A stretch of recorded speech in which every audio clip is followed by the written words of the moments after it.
मी पाहूयात सामाजिक न्याय मंत्री संजय शिरसाट यांच्या मुलानं विट्स हॉटेल लिलाव प्रक्रियेतून यावेळेस माघार घेतल्याच्या आरोपावरून राजकीय खडाजंगी पाहायला मिळाली आहे. त्यामुळे सध्या संजय शिरसाट आणि ठाकरे गटाचे खासदार संजय राऊत यांच्यात जोरदार आरोप प्रत्यारोप होत आहेत. संजय राऊत यांनी संजय शिरसाट यांच्यावर गंभीर आरोप केले होते. त्यानंतर आता विट्स हॉटेलच्या टेंडरमधून मुलाला बाहेर पडायला सांगितल्याचं संजय शिरसाट यांनी बोलून दाखवलंय. या संदर्भात राहुल कुलकर्णी आमचे प्रतिनिधी आहेत आपल्यासोबत. राहुल, आपण पाहतोय खरं तर या लिलाव प्रक्रियेतील सहभागावरूनच अनेक आरोप प्रत्यारोप झाले आणि त्यानंतर अखेर संजय शिरसाट यांनी आपल्या मुलाला सांगितल्यानंतर अखेर ही माघार घेण्यात आली आहे. नेमकं संपूर्ण प्रकरण काय आहे आणि त्यावरती राजकीय आरोप प्रत्यारोप का होत आहेत या संदर्भात देखील माहिती द्याल. ते आरोप प्रत्यारोप तर महाराष्ट्रात बघतोच आहे, परंतु मला ॲडव्होकेट मिलिंद पवार साहेबांनी फोन केला आणि त्यांनी सांगितलं की या हॉटेलचे विड्सचे जे MD आहेत त्या MDचे भाचे आणि जे स्वतः ह्या हॉटेलच्या मालकापैकी एक आहेत असे श्री राहुल देखणे आपल्यासोबत आहेत. आणि यांच्या म्हणजे हे आपण आता लाईव्ह जाण्याच्या आधी ॲडव्होकेट पवार साहेबांनी मला असं सांगितलं की मुळामध्ये हे जे हॉटेल आहे हे 4 महिन्या आधीपर्यंत अत्यंत व्यवस्थित सुरू होतं. हॉटेलचे जवळपास 9 कोटी रुपये हे महसूल जे मिळाला होता तो SDMच्या माध्यमातून सरकार दरबारी जमाही झालेला होता. परंतु आता त्यांनी आणि त्यांचे म्हणजे ते हॉटेल ओनर जे आहेत ते स्वतःही भागधारकापैकी एक आहेत, त्यांनी असा आरोप केला आणि तो गंभीर आहे की हे सगळं हे हॉटेल बंद पाडून काही विशिष्ट लोकांनाच त्याचा लाभ व्हावा ह्या दृष्टीनं ते प्रयत्न केले गेले. यांचे मामा आणि जे MD आहेत ते आता नागपूरमध्ये आहेत, त्यांच्याशी मी आता फोनवरती बोललो तर तेही ह्या प्रकरणामध्ये आपल्याशी बोलू इच्छित आहेत, ते बोलतील. पण पहिल्यांदा ह्या सगळ्या प्रकरणामध्ये ज्यांच्याकडे वकीलपत्र आहे असे मिलिंद पवार साहेब आपल्यासोबत आहेत. पवार साहेब, जरा हे सगळीच कहाणी सांगा, तुम्ही लाईव्ह आहात, हे कसं सुरू झालं सगळं? याच्यामध्ये असं झालं की वेदांत हॉटेल प्रायव्हेट लिमिटेड नावाची पहिली कंपनी होती. औरंगाबादचे आबासाहेब देशपांडे हे हॉटेलचे मालक आणि ते चालवायचे. पण त्यांचे काही आर्थिक प्रॉब्लेम झाले आणि म्हणून रमेश हवेले त्यांची धनदा कॉर्पोरेशन नावाची Bombay stock exchange listed company आहे. मग त्या लिस्टेड कंपनीने वेदांत हॉटेल प्रायव्हेट लिमिटेड हे जे कंपनीचं हॉटेल विट्स, त्याचा आता वाद चालू आहे, विट्स हॉटेल पूर्ण रमेश हवेलेंच्या कंपनीने टेक ओव्हर केलं. जवळपास मला वाटतं 17-18 वर्ष झाले असेल, सगळं व्यवस्थित चाललं होतं. पण रमेश हवेलेंचे काही आर्थिक प्रॉब्लेम झाले. आता ह्यांची जी धनाच्या होल्डिंग प्रायव्हेट कंपनीची लिस्टेड कंपनी, त्या कंपनीच्या नावावर हे हॉटेल आहे. बॉम्बे स्टॉक एक्सचेंजला ती कंपनी लिस्टेड आहे. 5.5-6 हजाराच्या वर शेअर होल्डर आहेत. त्या कंपनीच्या नावावर हॉटेल विट्स, पुण्यामध्ये मला वाटतं नांद्यामध्ये 12 एकर जमीन आणि पुण्यामध्ये रमेश हवेल्यांचा राहता बंगला आणि भोसरीमध्ये एक इंडस्ट्री होती. ह्या MPDच्या केसेस दाखल झाल्यानंतर ह्या सगळ्या MPD ॲक्टनुसार सगळ्या सीज झाल्या. सगळे प्रकरणं जवळपास 7 ते 8 वर्ष झाले न्यायप्रविष्ट आहेत. त्याचप्रमाणे ह्याच केसची म्हणजे ह्या विट्स हॉटेल संदर्भात औरंगाबादच्या MPDच्या विशेष न्यायालयामध्ये, सत्र न्यायालयामध्ये खटला प्रलंबित आहे. अनेक वर्ष मी वकीलपत्र मी तिथं अटेंड करतोय. आणि मग हे सगळं सुरू असताना जे शेअर होल्डर आहेत की हॉटेल विका, त्यात ते येणाऱ्या पैशातनं आमचं काय असेल ते आमचं मोबदला आम्हाला परत करा असं त्यांची मागणी होती. पण मग ज्या वेळेला तशी ऑर्डर झाली, SDOच्या पोझिशनमध्ये ते गेलं. पोझिशनमध्ये गेल्यानंतर आम्हीच रिक्वेस्ट केली की जवळपास तिथं 100 रूमचं मोठं हॉटेल आहे, 4 स्टार 5 स्टार हॉटेल दर्जाचं हॉटेल आहे. ताज हॉटेलचं मॅनेजमेंट सगळं चालतं, कारण अजंठा वेरूळचे सगळे फॉरेनर तिथं राहायला असतात. त्या पद्धतीचं ते हॉटेल, 150 कामगार तिथं काम करतायत. आणि म्हणून त्यावेळेला SDO आले, ताबा घेणार होते. पण मीच काही आमचे संभाजी ब्रिगेडचे आपले कार्यकर्ते त्यांना सांगितलं, त्यांनी तिथं आंदोलन केलं. 150 कामगारांची पहिली सोय करा, तो पण हॉटेल बंद करता येणार नाही. आणि मग हॉटेल चालूच राहिलं. गेले 8 वर्ष हॉटेल व्यवस्थित चाललंय. मग त्यामध्ये कोर्टाने कंडिशन टाकली की हॉटेल चालवायचं, मॅनेजमेंट आहे तसं राहील, जनरल मॅनेजर आणि स्टाफ, पण येणारं उत्पन्न SDOने सगळं न्यायालयात भरायचं. माझ्या माहितीनुसार आतापर्यंत जवळपास 8.5-9 कोटी रुपये मॅनेजमेंटने न्यायालयामध्ये भरलेत. 150 कामगार तिथं जगत होते. 4 महिन्यापूर्वी मला वाटतं फेब्रुवारी महिन्यामध्ये अचानक ते हॉटेल बंद करून टाकलं. पण हे अचानक बंद कसं झालं? म्हणजे आता ते काय झालं, पूर्वीचे जे SDO होते ते सगळं कॉपरेशन करत होते. शेवटी MPDचं स्पेशल कोर्ट आहे, ठेवीदार आहेत, ही कंपनी आहे, कंपनीच्या नावावर हॉटेल आहे, असं प्रायव्हेट कोणाला विकता येणार नाही, त्यांना ती जाणीव होती. पण आता कोणतरी नवीन SDO आलेत, काय राठोड का काहीतरी ते नाव आहे त्यांचं. त्यांनी काय केलं ते कोर्टामध्ये काय दिशाभूल केली असेल आता ते सगळं बघावं लागेल. आणि परस्पर ते हॉटेल पहिलं रेसिडेन्स नाही, तुम्ही जे बोलत आहात, कारण मी जे हॉटेलच्या मालकापैकी एक आहेत राहुल देखणे, त्यांना बोलेन, पण तुमच्या बोलण्यातनं असं ध्वनित होत आहे की 4 महिन्यापर्यंत म्हणजे जानेवारीपर्यंत सगळं व्यवस्थित सुरू होतं. अचानक एसडीओ बदलल्यानंतर पुन्हा त्या हॉटेलची जुनी प्रक्रिया सुरू झाली. ह्याचा अर्थ असं ध्वनित होतो की ते कोणाला तरी फायदा करण्यासाठी हे सगळं सुरू झालं. सरळ आहे. हॉटेल पहिला रेसिडेन्स होता तो बंद पाडला, 150 कामगार रस्त्यावर आले. आज हॉटेल त्याचा गोडाऊन झाले. पहिली भावना तीच होती, जर हॉटेल चालू धंदा बंद पडला, जवळपास 40-45 कोटी टर्नओव्हर बंद पाडला असं म्हणायला सुद्धा हरकत नाही. आता आम्ही त्या एमपीडीच्या न्यायालयामध्ये, हायकोर्टमध्ये आमचे विविध पिटिशन दाखल आहेत. आता ते एसडीओच्या विरोधात काय करायचं आम्ही करणार आहे. हे गंभीर आहे की हॉटेल 4 महिन्यापर्यंत व्यवस्थित सुरू होतं, 9 कोटी रुपये भरले गेले, कोणाला तरी फायदा व्हावा. लक्षात येत असतं आपल्या प्रेक्षकांना की तो फायदा व्हावा, या दृष्टीनं वकील साहेबांचं म्हणणं आहे की ते हॉटेल बंद पाडलं गेलं, त्यातली निवासी व्यवस्था आधी बंद केली आणि ते जे भाचे जे एमडी आहेत ते स्वतः भागधारक आहेत. राहुल देखणे माझ्यासोबत आहेत. बरोबर देखणे साहेब, मूळ प्रश्न आहे की संजय शिरसाट यांच्या मुलांनी 67 कोटी रुपयाचं ते टेंडर भरलंय, बरोबर? रक्कम आहे 100 पेक्षा अधिक कोटीची. तो आकडा बरोबर आहे का आणि तो आकडा आला कुठून आणि 67 कोटीला टेंडर जात कसं होतं? ऍक्च्युली सर 2022 मध्येच ह्या व्हॅल्युएशन जे केलं होतं कोर्टाच्या आदेशानुसार केलं होतं ते 110 कोटी 2022 साली होतं. आज आहे 2025. 2025 सालामध्ये काही ना काहीतरी त्याच्यामध्ये ऍप्रिसिएशन हे होणार आहे आणि 2022च्या ऑर्डर प्रमाणे आता ह्यांनी हे लिलाव करण्याचा प्रयत्न केला. आत्ताच्या घडीला सुद्धा त्यांनी व्हॅल्युएशन केलं नाही. 2025चं व्हॅल्युएशन केलेलं नाहीये. 2022लाच ह्या हॉटेलच्या मालमत्तेचं व्हॅल्युएशन 110 कोटी होतं आणि 2025ला आता जरी ह्यांना ऑक्शन करायचं होतं तरी ह्यांनी कुठलीही कायदेशीर प्रक्रिया पार पाडलेली नाहीये. ऑक्शन करायला त्यांनी व्हॅल्युएशन करायला कायदेशीर प्रक्रिया पार पाडली नाही, कुठलीच नाहीये. म्हणजे ही 2022चं जे ऑर्डर आहे त्या 2022च्या ऑर्डर प्रमाणे 2025ला करायचा प्रयत्न केलाय. आता पण जरी 2022ला त्याची 110 कोटी अमाऊंट आहे, 2025ला त्याची वाढणार आहे ना, ते अप्रिशिएशन व्हायला पाहिजे. जसं अपार्टमेंट आणि जमिनीचे दर हे अप्रिशिएट होतात. डिप्रिशिएशन हे वाहनांच्या बद्दल आपण म्हणू शकतो किंवा अशा वास्तू की ज्या वास्तू ह्या वापरून त्याच्यामध्ये काहीतरी डिप्रिशिएशन आलेलं आहे. पहिला मोठा आरोप यांनी असा केला, जे मालकापैकी एक आहेत, एमडीचे स्वतः भाचे आहेत आणि ते भागधारक आहेत. 5000 भागधारकापैकी एक भागधारक आहात तुम्ही. बोर्डवरती पण आहात? नाही, बोर्डवरती मी नाहीये, मी डायरेक्टर बोर्डवरती मी नाहीये, पण मी एम्प्लॉय होतो कंपनीचा. हा, आणि पण ज्या कंपनीनं ते हॉटेल विकत घेतलं त्याचे तुम्ही एम्प्लॉय आहे. आणि त्यांचा सगळ्यात मोठा आरोप असा आहे की 110 कोटी रुपये व्हॅल्युएशन हे 2022 मध्ये झालंय. 3 वर्षानंतर ते व्हॅल्युएशन वाढायला पाहिजे होतं. आणि त्याहून मोठा तुमचा आरोप असा आहे की आता जी ऑक्शनची प्रक्रिया झाली त्यात कुठलाही नियम पाळला गेला नाही. कुठलाच नियम म्हणजे हा पहिला जे व्हॅल्युएशन करायला पाहिजे तोच नियम पाळला गेला नाहीये. त्याच्यानुसार आणि 2022ची ऑर्डर पण ती पण एवढी काय फिक्स नाहीये की बाबा तुम्ही ऑक्शन करा. त्याच्या नंतर सुद्धा म्हणजे जेव्हा 110 व्हॅल्युएशन झालं त्याच्यानंतर ऑक्शनची प्रक्रिया एचडीएमनी त्यावेळेस पार पाडली होती, पण त्यात कोणी आलं नाही. पण याच वेळेस आता 2025 मध्येच कसे काय लोक येऊन बसले तिथं, कसे काय येऊन बसले काही म्हणजे कळत नाही नक्की काय त्यांच्या पाठीमागचा हेतू येतो त्याचा. म्हणजे जी लोक आता आली तिथे बाबा आम्हाला म्हणजे ऑक्शनच्या प्रक्रियेमध्ये जे इन्व्हॉल्व्ह झाले ते कुठल्या बेसवर आले माहिती नाहीये. पण लोक आले ऑक्शन मध्ये मी आता तरी कळलं तेव्हा 2-4 लोक आली होती आणि त्यातल्या लोअर ह्यांनी भरलेले म्हणे. ते लोअर आता लोअरच्या ह्याच्यामध्ये तुमच्याकडची अधिकृत माहिती काय नाही. या लिलाव संदर्भात मला तर सगळं नंतर इमिडिएटनं कळलं, पण ऍक्च्युअल किंमत जी होती 110 कोटीच्या वर सुरुवातीला रीतसर व्हॅल्युएशन काढलं ते कंपनीकडे अवेलेबल आहे. आता मी कंपनीचे एमडी हवेले जे माझे क्लायंट त्यांच्याशी बोललो, सगळे व्हॅल्युएशनचे रिपोर्ट आपल्या कंपनीच्या ऑफिसला जमा आहेत. पण हे सगळं डावळून शेवटी सरकारी अधिकारी आणि काही राजकीय लोक एकत्र शेवटी ह्या हवेलींचा एमडींचा पुण्यात पण एक बंगला होता. हा बंगला देखील असाच काही राजकारणी लोकांना हाताशी धरून बाळकवण्याचा प्रयत्न केला. तेव्हा आम्ही पोलीस कंप्लेंट केल्या, काही गोष्टी घडल्या.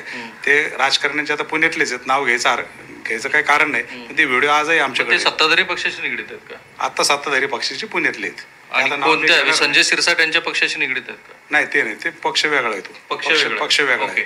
आता जेव्हा इथं देखील तो प्रयत्न झाला. आज 12 एकर त्यांची जमीन आहे. मागच्या आठवड्यामध्ये तिथेही लोक पाठवण्यात आले. असं त्या गौतमी हवेली जे आहेत एमडींच्या कन्या, ते आताच माझ्याशी बोलले की पुण्यात हे प्रयत्न चाललेत. म्हणजे साम दंड भेद. आज न्याय प्रविष्ट मॅटर असताना हे जर गोष्टी घडत असतील तर कुठेतरी ह्याचा विचार व्हायला पाहिजे असं मला वाटतं. म्हणजे आतापर्यंतचं सार मला जे लक्षात आलं ते या मालक मंडळींना, जे विट्स हॉटेलची मालक मंडळी, त्यांना असं वाटतं की 2022च्या व्हॅल्युएशन प्रमाणे ज्याचं ऍप्रिशिएशन व्हायला पाहिजे ते झालं नाही. आत्ताची जी टेंडर प्रक्रिया आहे ती टेंडर प्रक्रिया सुद्धा नीट केली गेली नाही. जे SDM आहेत श्री राठोड नावाचे, त्यांची सगळीच भूमिका संशयास्पद आहे. 4 महिन्यापर्यंत ते हॉटेल व्यवस्थित पद्धतीनं सुरू होतं, हे बरोबर आहे? हो, व्यवस्थित चालू होतं. जो काय न्यायालयाने जे त्यांना आदेश दिले होते SDMला, त्याच्यानुसार जे काय प्रॉफिट आहे तो सगळा रिसर कोर्टामध्ये जमा होत होता 4 महिन्यापूर्वीपर्यंत. त्याच्यानंतर 4 महिन्यात, आता हे गेल्या 4 महिन्यात त्यांनी हॉटेल का बंद केलंय हे अजून कोणालाही कळलेलं नाहीये. तुमची इच्छा नसताना, न्यायालयाचा कोणताही आदेश नसताना? न्यायालयाचा आदेश नव्हता. न्यायालयाचे आदेश असे होते की हॉटेल आहे असं चालू ठेवा, येणाऱ्या इन्कम मधनं 150 लोकांचे पगार, ते सगळं लाईट बिल, सगळं मेंटेनन्स, जो राहिलेला पैसा तो न्यायालयात जमा करा. आणि ते आतापर्यंत होतं सगळं. अचानक का बंद केलं? कारण तिथले काटकर नावाचे जे मॅनेजर आहेत त्यांच्याशी बोललो. काटकरांचं म्हणणं तेच की सगळं काय कुणीच काय ऐकून घेतलं आणि सगळं चाललंय असंच. हे किती गंभीर आहे बघा. म्हणजे ह्या दोघांच्या स्वतः विधिज्ञ आहेत, जी पिटिशन न्यायालयामध्ये सुरू आहे तेच बघतायत, अनेक वर्षापासून बघतायत, हे स्वतः मालक आहेत. त्यांचं असं म्हणणं आहे की हॉटेल सुरळीत सुरू होतं, सगळ्यांचे व्यवस्थित पगार होत होते, 9 कोटी रुपयाचा रेव्हेन्यू आम्ही तिथे जमा करत होतो. तरीही विशिष्ट असा दृष्टिकोन ठेवून ते हॉटेल जानेवारीला अचानकपणे निवासी संकुल ते बंद केलं गेलं. जे छत्रपती संभाजीनगरच्या बाहेरचे ऑडियन्स आहेत त्यांना त्या हॉटेलचे तपशील कदाचित माहिती नसतील. म्हणून मी तुम्हाला विचारतो की निवासी संकुलामध्ये निवासी आहे काय, ते हॉटेल किती मोठं आहे, किती रूम आहेत, त्याचं बाजार मूल्य जर आज काढलं आजच्या तारखेत 2025 तर किती होतं? सर, ऍक्च्युली तिथं 100 रूमचं हॉटेल आहे. त्याच्यानंतर तिथं रूम जी वास्तू आहे त्याच्या बॅक साईडला तिथं स्विमिंग पूल आहे आणि त्या शेजारी तिथं वेडिंग मोकळी जागा आहे तिथे. तर त्याची आत्ताच्या घडीला व्हॅल्युएशन जर बघायला गेलं तर ते 150-250 कोटीच्या दरम्यान जायला 150-250 कोटी जायला हवं, जे 67 कोटीला चाललं होतं विकत. हा, ते साधारणतः तिथपर्यंत जायला हवं बाजार मूल्याप्रमाणे. आता कसं आहे की, आणि त्यांनी पहिल्यांदा SDMनी आता असं केलं की पहिलं निवासी सगळ्या गोष्टी बंद केल्या.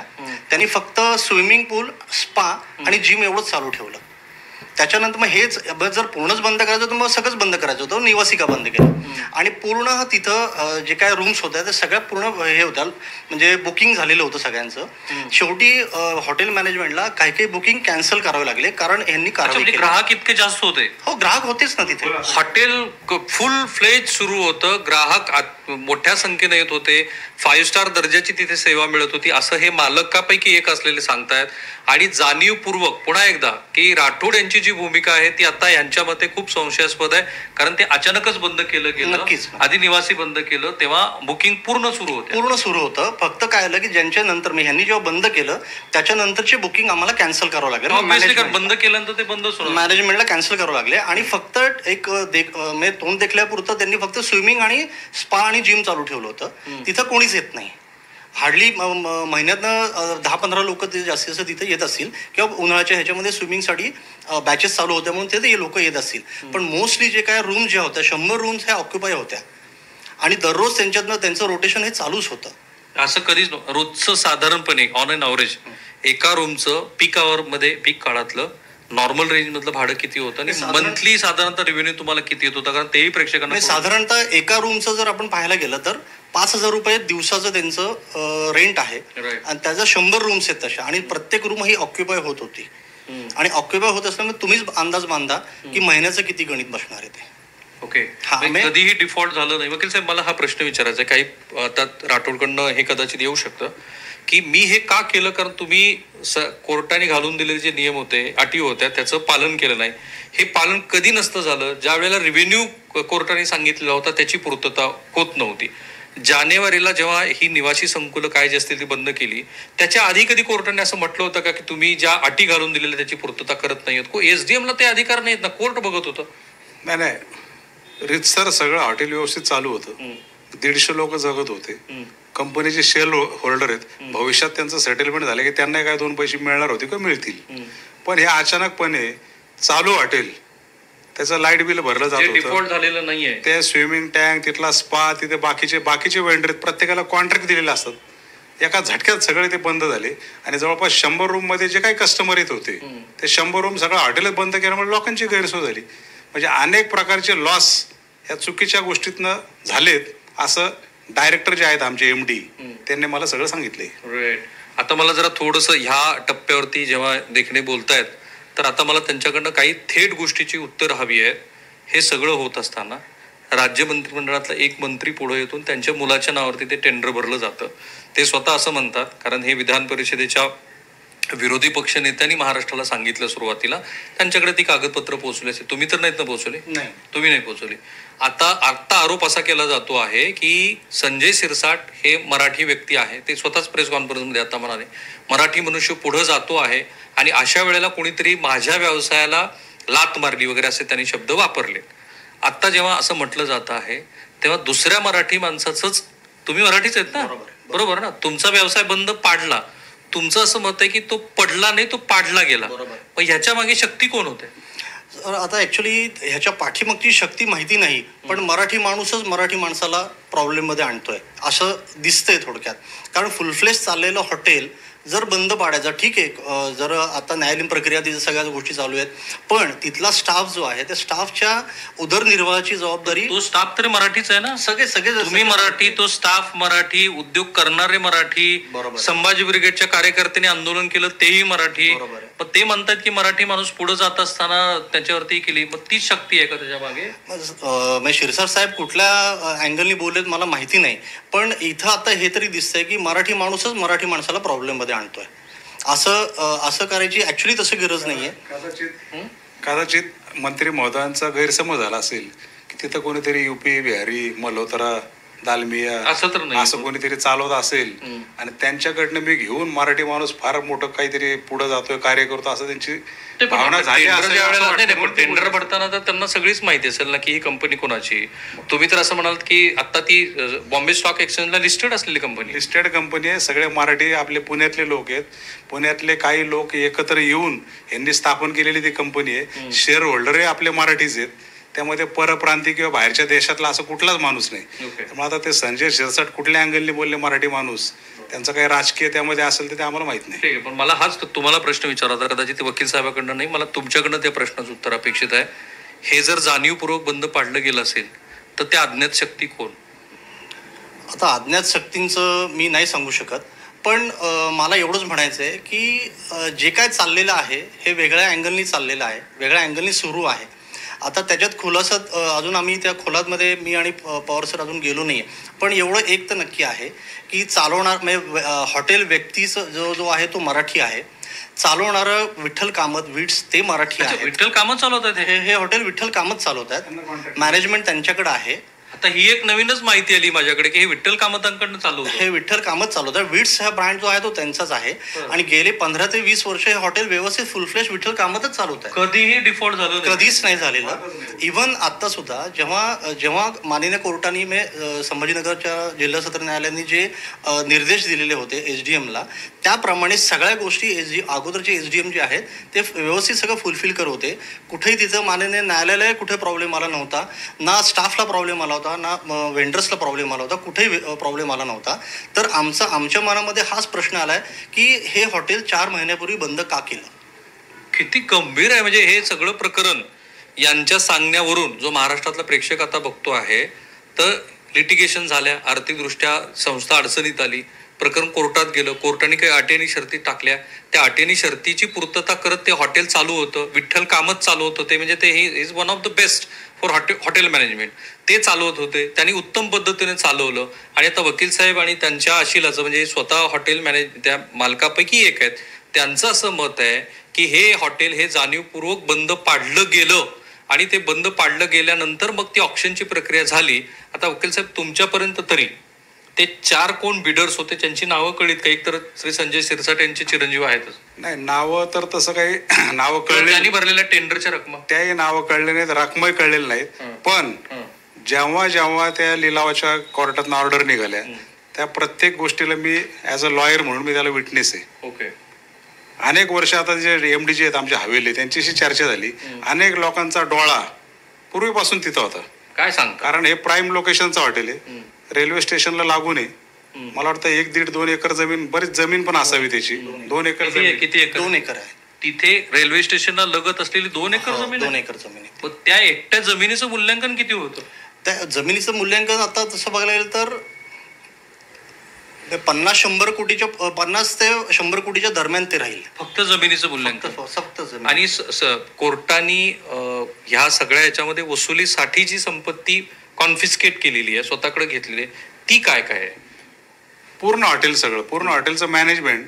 कारण एमपीआयडी कायद्यानुसार कसं आहे की असं काही लोकांचे पैसे थकले तर ते देण्यासाठी त्या प्रॉपर्ट्या संबंधित जप्त करून, त्या किती property? मिळकती अशा जप्त करून शेअर होल्डरचे पैसे द्यावेत असं ते कायद्यात तरतुदी आहेत.